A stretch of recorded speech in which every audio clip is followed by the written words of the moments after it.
Did you always like fighting? Were you one of those kids that's like, hey, I'm going to meet you after school and all that? I've been in my share of fights. I was not a fighter. I mostly got beat up because I had a big mouth. But anytime the fights happen where it's like an after school thing or I'll see you at lunch, I would rather like take the beating ahead of time. The Dude, you're so big. I can't hanging that around. imagine. Oh, I used to be a skinny riddling kid, man. I was a little beanpole. We could teach you a few things. Yeah, I did grow up with like a little chip on my shoulder. My dad was a professional bodybuilder. Didn't push me onto nothing, but I just always felt like I had to do something to kind of mimic that toughness, right? Like for him, it was, like looking the part, whereas like I knew I would never really like look the part. I just didn't have the size that he had, and believe it or not, I've been this tall since I can remember. But but I always just kind of had that chip on their shoulder, whether it's to make him proud or something he's never asked for. But I've always thought like I was never gonna be the fastest kid. I was never going to be the tallest kid. I was never going to be the best at this or the best at that. But like what really kind of mattered to me was like, well, I could still kick your ass. And I think that's more valuable. It's just the way I looked at things. I don't know what that means or anything or whether that's ego, but that was like how I solved all my problems. And like, to me, that made sense. Like you might be able to beat me in an arm wrestling match, but I will be able to kick your ass. So therefore, ultimately I win. And like that it was just kind of like a mathematical equation that I made up in my head, probably to make myself feel better. But how I got into fighting was I lost my last year of eligibility for football and wrestling. And so, Getting in trouble? From getting in trouble. I had I ran from the police. I got tasered. And the dart kind or the hold no, the dart. I tried zigzagging. Yeah. And looking back now, it was like a blessing maybe. I don't know. Like football was really tough on me, but I was actually I was having an amazing year. I had played 2 games and it was like, you play 2 games before the year starts. And I was having a very successful season and went out for like one last hoorah, and got caught or whatever. I remember thinking in the unfortunate, like the reality of like how I started was like a lot of my friends that I did surround myself with at the time, like 4 of them are no longer with me today or with us today.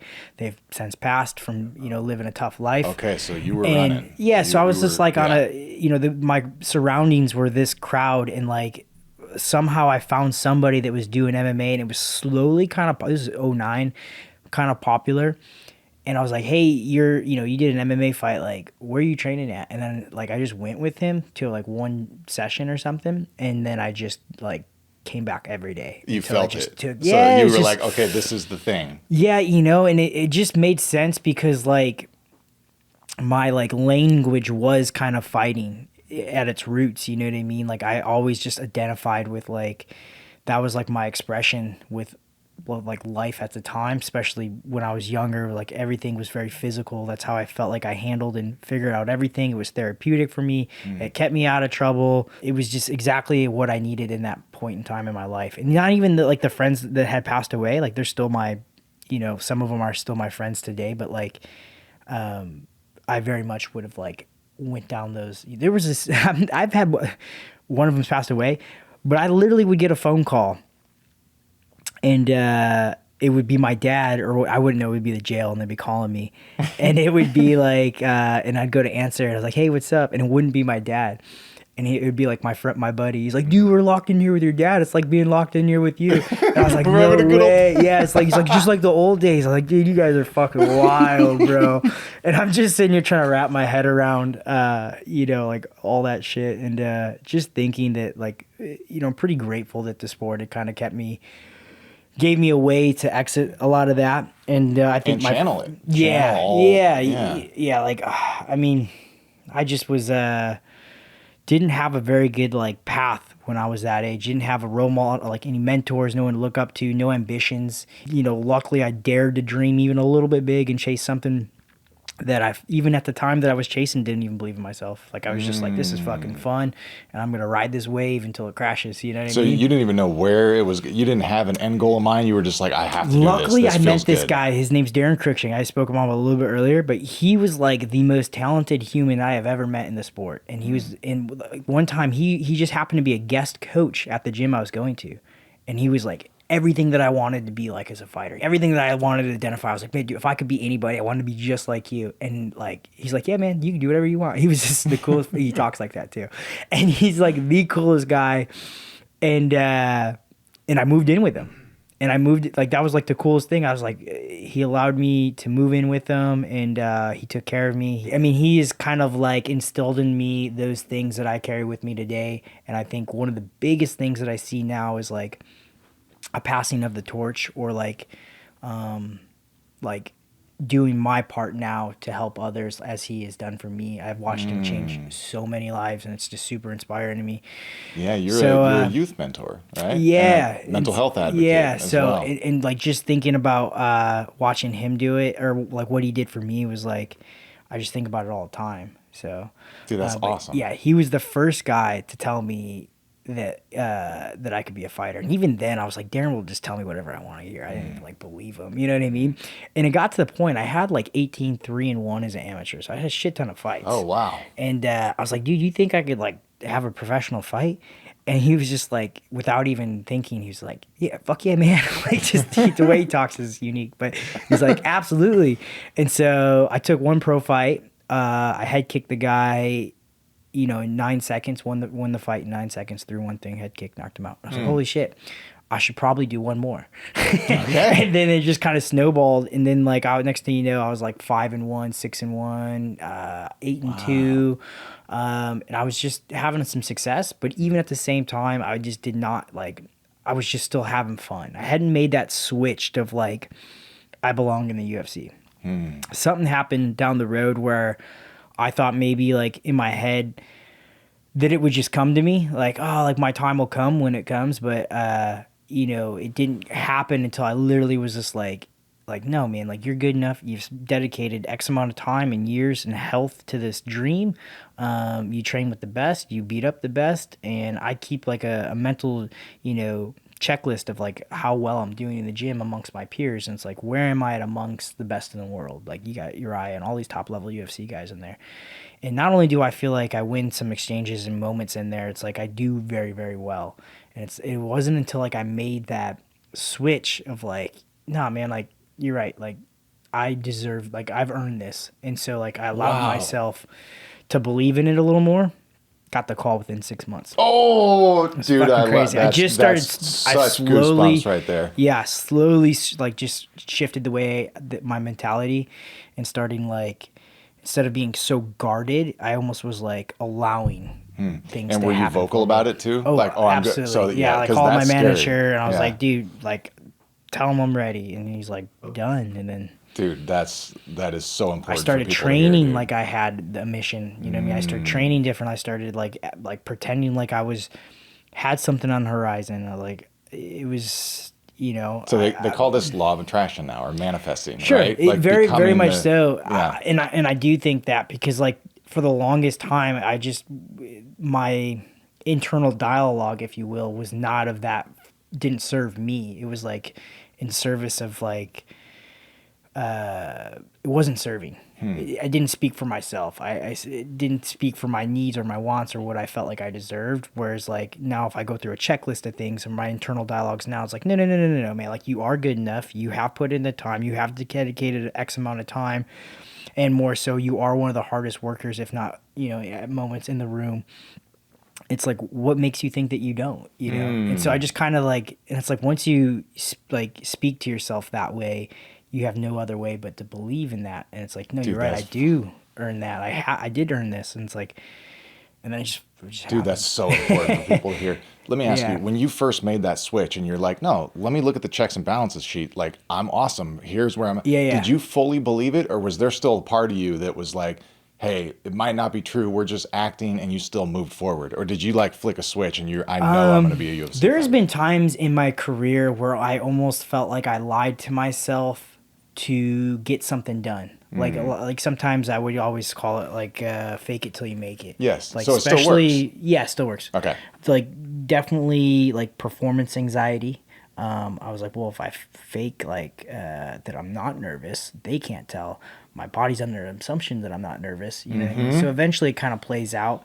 But then that was before I started having like internal dialogue with myself. So I do think it works. It's still a good tactic to use, but I think it's even more so is to really like get to the bottom of the root thing. The root thing that's preventing the positive self-talk? Yeah. So one of the things I work with my coaches now is like my core values, right? And honesty's at the top of my list. Meaning I just am honest with myself. Meaning like I won't lie to myself if I know I haven't been putting in the time. I'm not gonna tell myself I'm the best in the room in the world. It's like, well, what reflects that?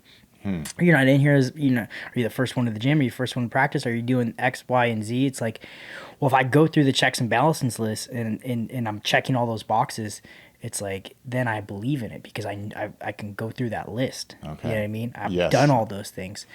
Whereas like, I'm not going to just be delusional and be like, oh, I'm the best. Like, I think that's your ego speaking versus like, you haven't done anything. So just an empty affirmation is ego.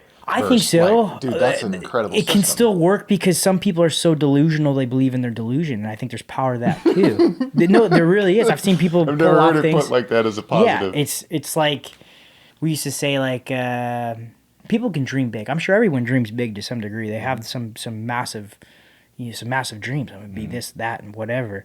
But like if you can't dream about like what it takes as well, like the process or the steps, like the dreams, you're not gonna like open up the door and because like part of like if you're running 100 miles, like, well, what about mile 1, 2, 3, 4? Like, what do those look like, right? So part of dreaming big is like the journey of like what does that look like to get to that marker? You know what I mean? So and then self-reflection to see, am I doing that? So you obviously put a goal out, and it sounds like you're making a system. If I do this, this, and that with belief, I know I'll hit the goal. And on the way, you're like, am I doing these things? I am. Okay, I'm going to hit this. Yeah. And if not, I'm going to step it up and do more of them.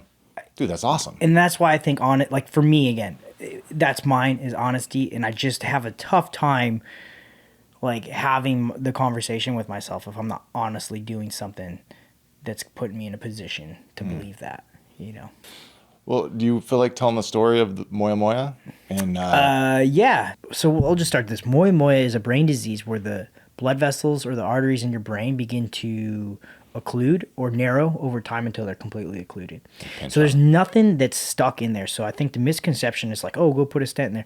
It's like it doesn't work that way because it's like almost if it's like it's kind of like if a tunnel caved in on itself or something because it's just the walls they grow so thick that they're just touching. So there's nothing actually in there that just becomes like a big tube that's just full. I took a tough fight. The fight fell through within a couple weeks or 2 weeks. The UFC called and your fight in Minneapolis. We did all these scans. I got this brain scan. It was a newer one. I've never done one where they shoot the dye.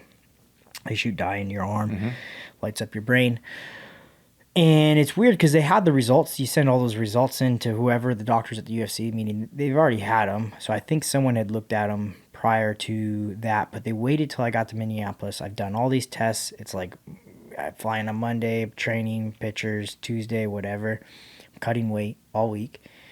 Thursday comes, I'm getting ready to do my final cut. I have one more doctor visit to go to, and I was like, I can't believe it. I was even mad about it too. I was like, I can't believe I'm still, like, they scheduled my medicals, the day of my biggest weight cut. Anyway, go to there, and I remember going in, and it was like some neurologist, whoever reads the neurological, like the brain scans to you. He kind of like, you get the scan, you find a doctor that's qualified to diagnose it or read it. And I remember being like, oh, he's one of those like Taekwondo black belts trying to relate with me. He was like, oh yeah. Like, I remember just like the shitty jokes he was telling me. He's like, yeah, I got a black belt. I was like, sick, man. That's awesome. You should come to the fights this weekend.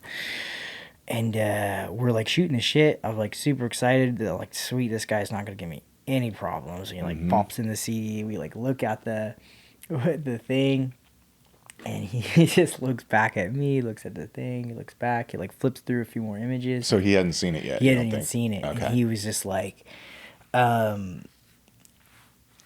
he didn't really know what to say. And he didn't want to say too much. He's like, what I can say is your body's found a way to compensate, and I don't know why or how. your brain is not okay. My worry is that if we lose blood flow to the left side of your brain, that you won't wake back up like at all. You'll suffer a major stroke, and there's no. By the way, so when they found the disease, that my arteries have already been completely occluded. So sometimes it's arteries just into the brain. yeah. So my left, pinch, right? yeah. Okay. I mean, he was trying to put it politely, but he's like, you shouldn't be here. There's no like, let alone fighting. I don't know how you're able to function. Later we found out that maybe exercise has created some sort of demand for blood. So it's like it helped me compensate, meaning had I not lived a life of being active, my brain would have found no way to compensate for it. And I would have had a stroke much earlier. Fast forward or whatever, like I brought my coach in because I didn't want to be in the room at the time. And I go, look, man, I went to some shady hospital. Like, I need another brain scan.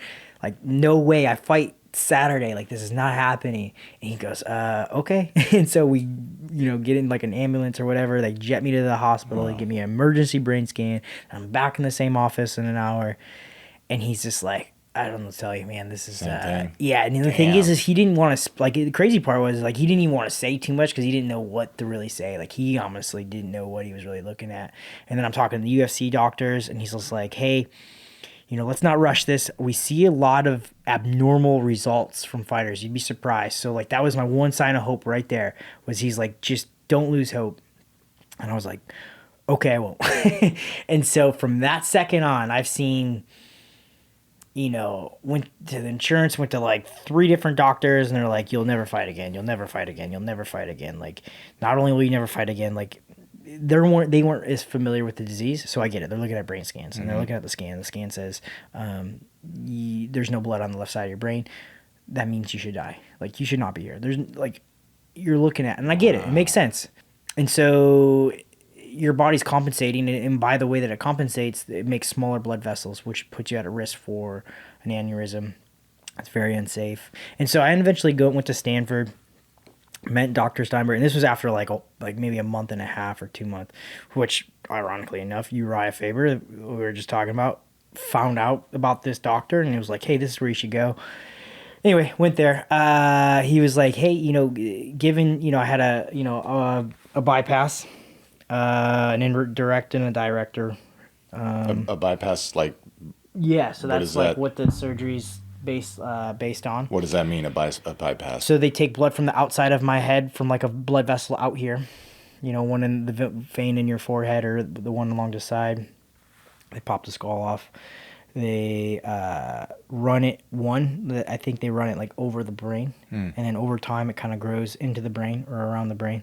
Wow. So... is that going to do the thickening thing where they keep getting thicker until they... I don't know. I don't think so, because it's not on the inside of my brain. It's coming from a completely different source. I believe Moya Moya is mostly on the inside of your brain, from what I understand. Traditionally, Moya Moya spreads throughout your whole brain, so technically it's progressive, meaning like my right side should go as well. Last I checked, which has been, I'm actually due for an MRI like this week or next, to see what the status of how progressive it is. That'll determine if I can, when I can fight or not. But so the other bypasses where they find, like, I believe they find like the blood vessel that's not getting blood, that's from the broken chain, and they backflow it into one of those. Okay. Then they put the skull back on, and I technically have like these 2 little holes in my skull. That like if you like cover it, it would stop blood flow for a little bit, but which is pretty wild. But after speaking to Steinberg, and he's like, this is not a trauma. That's the Dr. Uriah. Yeah, I mean, he's actually, so I went to Stanford, which is probably one of the best hospitals regarding the brain that you could go to in the world. Not only that, but I went to a Moya Moya center, specifically at Stanford, meaning that's like the best of all possible worlds. Yeah. So they had like a center designed for my specific disease, and the guy that I had do my brain surgery like wrote all the papers and literatures, like wrote the book basically on this operation and Moya Moya. I think he's treated more Moya Moya patients than anyone in the world. He did like 4 surgeries that day, which is pretty wild. But like the way he staggers his operation rooms, it was like it was like a 15-hour surgery. But I remember he was very clear, like I'm not gonna promise you anything, but I promise, given a successful surgery and like a successful recovery, the craniotomy is not what you have to worry about. Okay. Right? Like, so I'll be able to clear you on that because it's not a trauma-based problem for you. It is a blood vascular.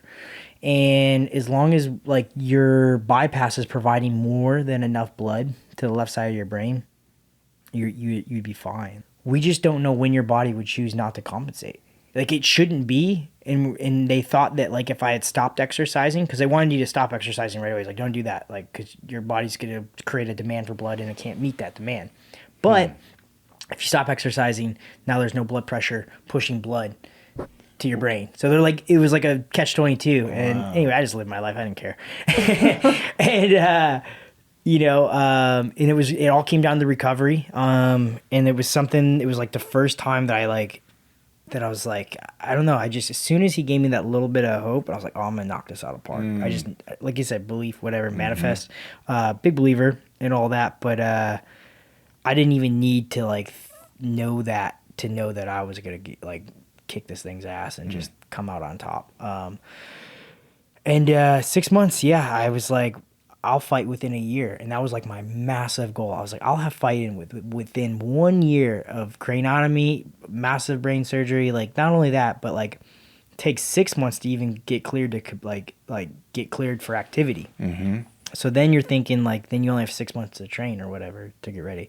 And I fought November 9th, and my brain surgery was like November 15th. Wow. So I happened to fight within a year. So okay, we're talking about the talk about manifesting again. That's I just incredible. got the most random calls. Like I'm cleared to compete. Like I am good to go. Told my manager, he's like, boom, we got you a fight. That's so crazy. Dana White's Contender Series. Dude, that's awesome, man. Thanks for sharing all that. When you first got the news and found out, oh my God, okay, it's real, the second scan, we're getting a surgery, holy crap, I'm not cleared to fight.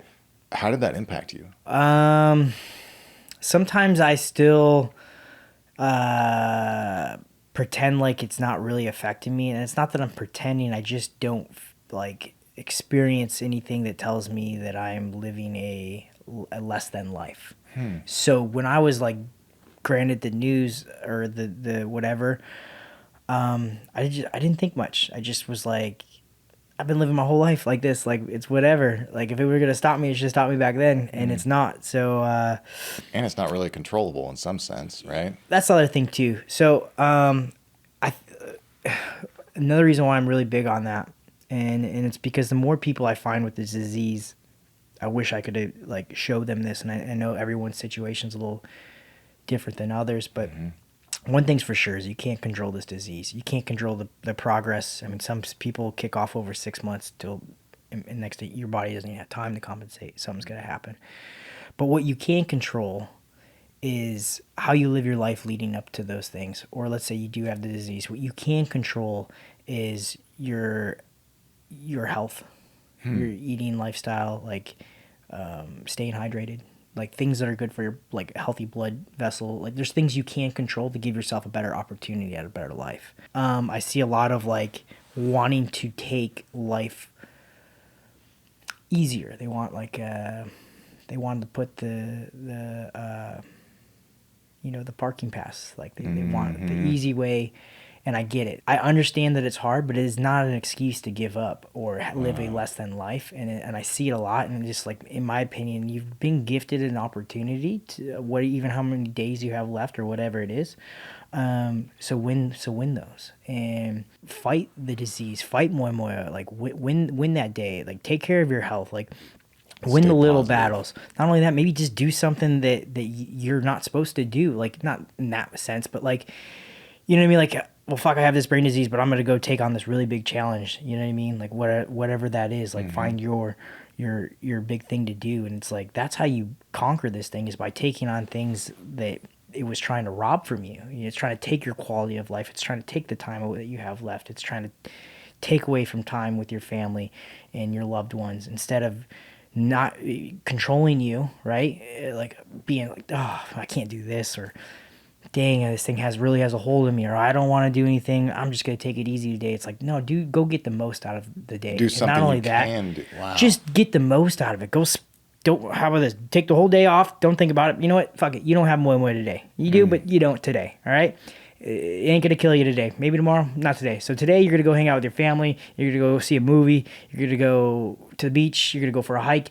You're gonna go do something, and that's a win. And I think when you start seeing more people live like that and understanding that that's how you beat this thing. That's how you win. That's how you fight. Is like not allowing it to let you live in fear or creating a victim. Victim style. consciousness. Yeah, and it's not, and I get it. It's scary. It's super scary. It's like a ticking time bomb to a degree.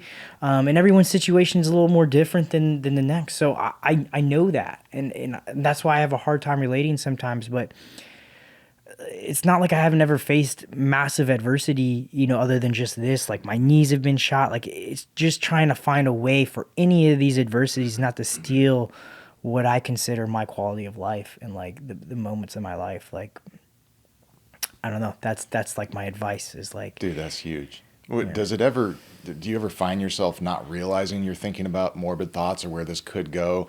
And if that happens, what do you do at that time?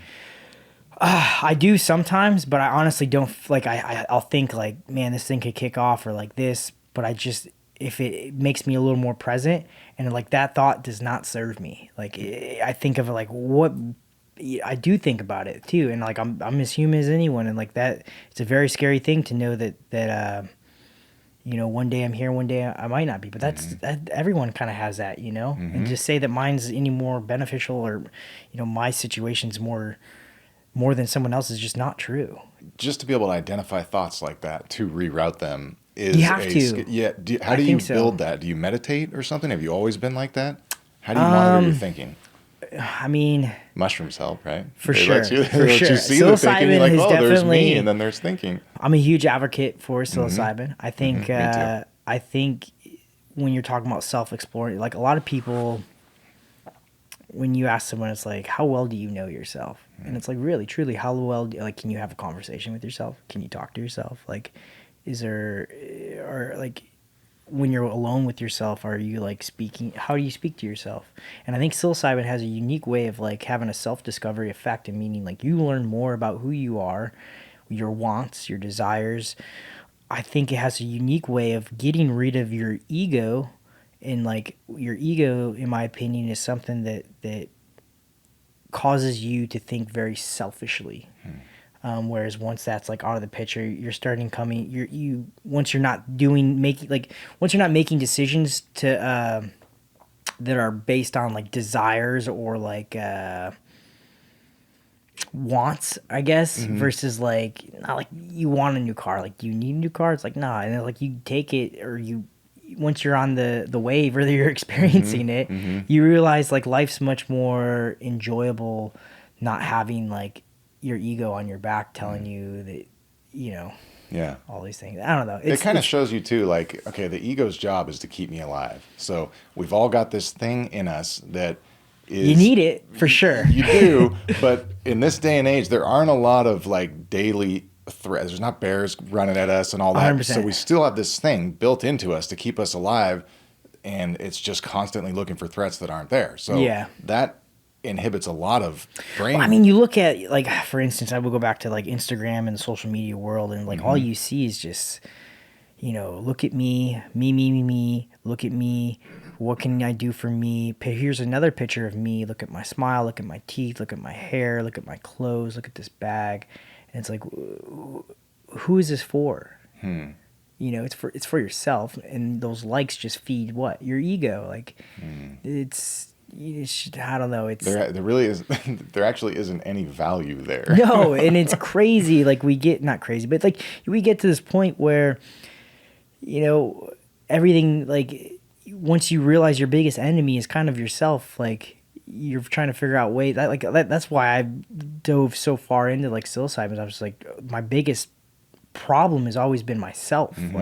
Like I've always been fighting with the conscious, like the man inside me, and it's most of the time my ego, and just not having a healthy relationship with myself. And I think psilocybin can, and if you got to get good at it, that's one thing for sure. Yeah, like, it does take a little practice. Well, it does, because I think when you take it, your thoughts are gonna go. You can go rampant, and they can go one way or another. And the way psilocybin tends to work is it'll double down in the area you give it the most attention. Right? So it could be you do stub your toe, you're gonna be angry, and it's just gonna go.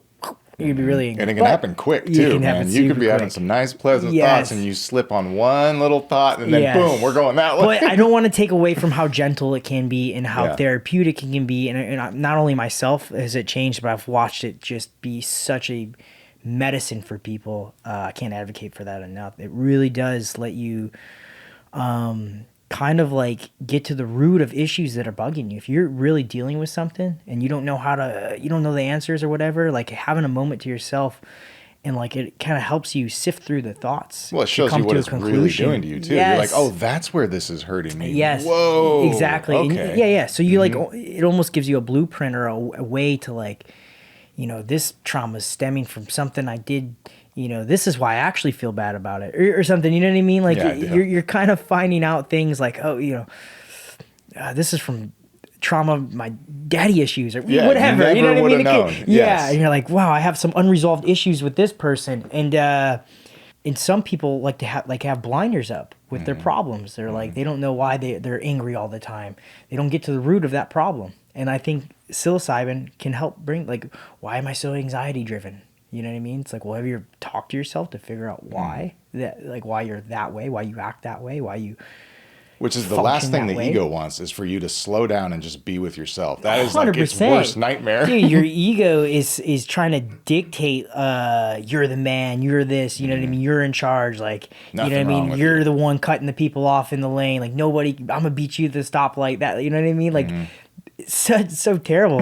You know what I mean? And then you think like you got home 30 seconds maybe faster than you would have if you didn't cut that guy off. Like, for what? Now now road raging is probably one of the biggest examples. But it's like that's your ego speaking. For sure. It's so fucking It's such stupid. a test on where you're at, like emotionally too. Oh my gosh, that is the best. It's like if you find yourself like a road rager, like you're probably, your ego's in the front seat, dog. Yes. Like he's fucking controlling your life.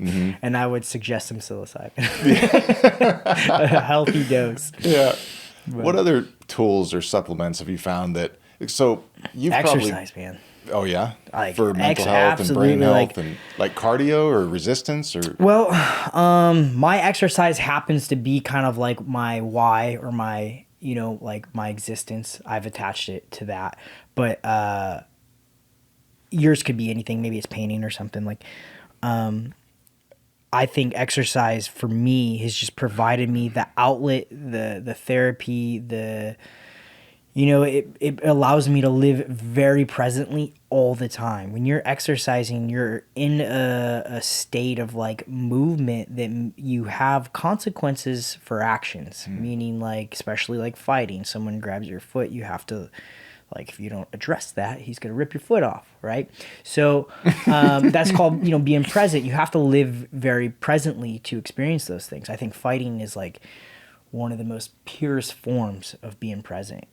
There is, there's so much going on that you have to, just for example, like you're on your phone and now you're living not presently. You're in a different world. And there's just nothing really going on. So it's like for me, exercising, fighting, biking, cycling, all that allows me to have something where my thoughts and focus is demanded that I'm present right now. It's like I physically must be here in this time, in this moment to get the job done. And that's competing, like whatever it is. I don't care if it's hiking or rock climbing, anything. Like those things I think are great because they're asking something from yourself that has variables of like effort. Like you can't just walk through these things. Like you have to give them your attention to get the job done. And I think that's what makes you present, is giving your attention towards something to reach a certain goal. You're finding a true test of your abilities, like you have this body, like utilize that body. Like, aren't you grateful that you got fucking 2 legs and a healthy heart? And if you don't, like, don't you want to get there? Like, that's how I look at challenges now. I look at, like, I never used to live this way. My 20s consisted of me, going to the bar and figuring out how much I could drink or whatever. Whereas, like, now, all I want to do is find the hardest things that I can do and challenge myself. I think that's one of the best things that we can do is finding ways to challenge our consciousness, like human potential. Like I just did that Unbound race. I did that to raise, awareness for Moya Moya. They had the choice of the 200 and the 350. In the 200, I was like, well, I know I can do 200 miles. I know it. I've rode 200 miles before. And this is cycling. It's cycling, yes. Yeah. So I just like, would it be a tough day? Sure. 200 miles is tough on anybody, but I know I can do it. 350, I do not know. And I asked myself that. I was like, fuck, I don't know if I could do that. And it's like, boom, right there. That's your answer. Damn. Your answer is that you don't know if you can do it. And then I'm just like, well, fuck, now I kind of want to know. And it's like, okay, so now we go down that route. And it's like finding things like that are that gives you some sort of like, I don't want to say purpose, but like, that's your drive. That's your freedom. That's your, your presenceness. That's it. Like find your Unbound, find your, like, your thing. Like get off the fucking internet and stop talking shit to other people. No kidding. Stop living like to like too. Yes. Yeah, man. That's, unfortunately, yeah. Like, and I think you'll find a lot more, like when you talk about, depression and health and stuff like that, like try doing that and you'll see a lot of those problems start to go away. Just being able to hear you talk how you talk, knowing it's, like you say, you don't want to compare there's people that have it worse, so. Yeah, I think that's also what makes it so much difficult for me is like some people forget that and they get stuck on that. I think once you just get more, like once you realize, like once you see some hurt and some real pain, it's hard. It's just physically fucking hard for me to feel sorry for myself sometimes, knowing how hard it is for other people, and I've seen people with less been happier, and like I've seen people with much less just be blessed, like thank you God for letting me get up today. And it's like, wow, I'm over here complaining because of this and that, and I get it, but it's like once you see that, I met this when I went to Kansas, I met this kid Joey. He was 10 years old. They reached out. He's like, hey, we've been following you forever. We happen to live in Kansas. We saw that you were here. My son Joey has Moya Moya. Can we take you to dinner? And I was like, absolutely. And we go there. And Joey, he's had 2 major strokes. He was diagnosed when he was 4 years old, I think. He's had, I think, 4 brain surgeries. He's just a fucking kid, And what you want to instill and help someone like that, you're just like, look, man, you're still capable of doing great things and doing more. And it's like, I can't feel sorry for myself. Like, you know what I mean? So yeah, Joey, like that's he's a hero, like, you know what I mean? And how he goes forward is like, what's really, that inspires me too. What about, do you have spirituality? Are you religious or anything like that outside of yourself that helps you through this? Yeah, I mean, I would say I believe in something for sure. I've kind of went back and forth. I do believe there's a God for sure. I'm not entirely sold on which faith and religion is the one, should I say. But I definitely feel like I've spoken to the Creator, and I have been guided, and I've been helped, and I've sought, I've asked questions, I've gotten answers, and I've prayed a lot. So I love that, man. Yeah, dude, thanks for coming on, man. Well, thanks for sharing all this stuff, dude. This was a pleasure. Hey guys, thanks for watching. If you enjoyed, leave a comment, show these guests some support. What part impacted you the most so we can make them feel really good? These are real stories and raw emotions. Thank you.